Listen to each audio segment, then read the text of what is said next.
Joining me now, former Congressman from the great state of Texas, as mentioned, Tom DeLay, former U.S. House Majority Leader and author of Revival, Revolution, Rebirth, a radical call from the former Majority Leader of the United States House of Representatives. Hello, Congressman. Hello, Steve. So, what's going to happen tonight? I cut right to the chase. Yeah, really. Well, my crystal ball, let me see. I don't know. My head says Hillary's going to win, but my gut tells me that revolution is bubbling, and we're going to find out to see how many revolutionaries are out there. Are they going to come out? Are they going to turn out and vote? We're going to see. These swing states are so close.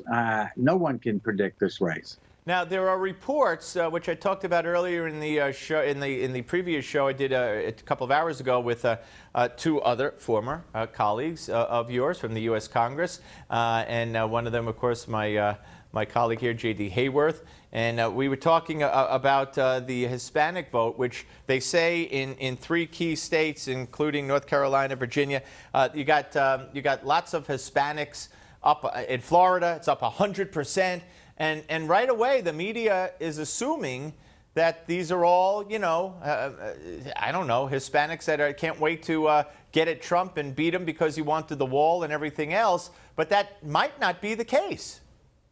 It may not be the case. I know here in Texas, we get 30 to 40, Republicans get 30 to 40% of the Hispanic vote all the time because 30 to 40% of Hispanics in Texas are Republican and conservative, and family people, and religious, and business people.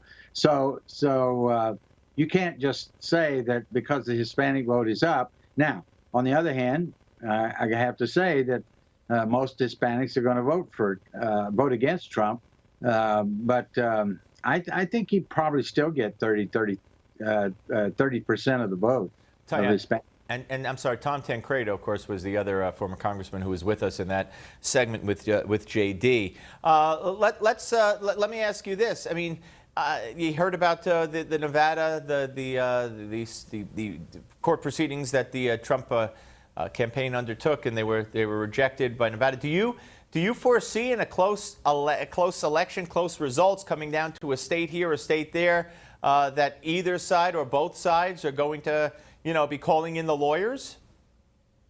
Well, if it's a close race and there's irregularities and it's so close that you need a recount, sure, they're going to call in the lawyers. But you got to be careful with this kind of stuff. Now, in Nevada, you don't want the signal on voting day that Trump doesn't want people to vote. And so that was a stupid call, I think, to go to the courts on that. You go to the courts after the election when you find voter fraud. There's going to be voter fraud everywhere. I mean, even Chris Matthews on Meet the Press on Sunday admitted to the fact that he went to a meeting of all these organizers and these union goons in Philadelphia and watched them pass out election money. I mean,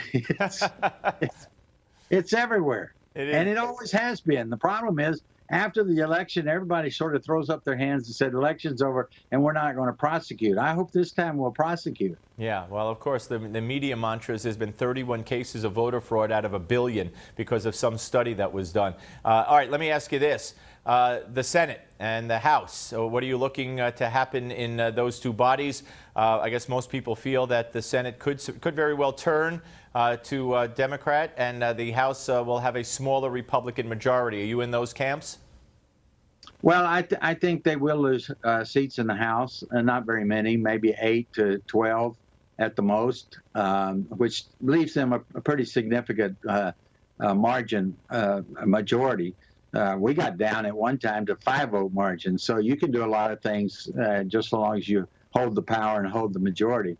And the Senate's another deal. It's sort of like the presidential race. But I think the Republicans are going to hold on to the Senate. They may lose a couple of seats, but frankly, I think Heck is going to pull off Nevada. Richard Burr is going to pull off North Carolina. Ayotte in New Hampshire. Toomey may be something else, but Toomey is one of the best campaigners I've ever seen. So in Pennsylvania. So I just got a feeling that we're gonna hold on to the Senate, but by a very small margin. You know, some of the exit polls I've been seeing say that people care very much about a candidate who could bring change. Earlier, there was a poll out yesterday, or early today from, let's see, this is a Morning Consult political poll that shows that 36% want a strong leader. And 4 years ago, it was only 18% that cared about that. So bringing about change and a strong leader, if those numbers are that significant and that many voters really care about that very strongly, that would seem to be in Trump's favor, no? Oh, I totally agree. Trump has shown strong leadership. He is the change agent, if you will.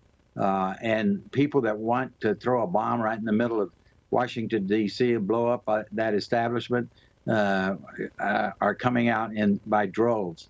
The counter to that, though, I got to tell you, Steve, is the data capabilities of the Clinton administration that she got from Obama. The ability for them to identify their vote and turn them out is far superior to Trump, and that could make the difference. Yeah, the machine, there's no comparison between the machines. That's absolutely very, very great point to make. Congressman, we shall see what happens, and thank you, and we'll speak to you soon, sir. Well, Steve, it's over. Thank God. One way or another. All right, Congressman Tom DeLay. And of course, can we just scroll that? Revival, Revolution, Rebirth, a radical call from the former majority leader of the United States House of Representatives. That's a great, great book. All right, will millennials and Hispanics be the deciding factor in which way the election goes tonight? We will have Kristen Tate, herself a millennial, and Jim Hoft will be here. He's no millennial, neither am I, to answer those questions and more, so don't go away.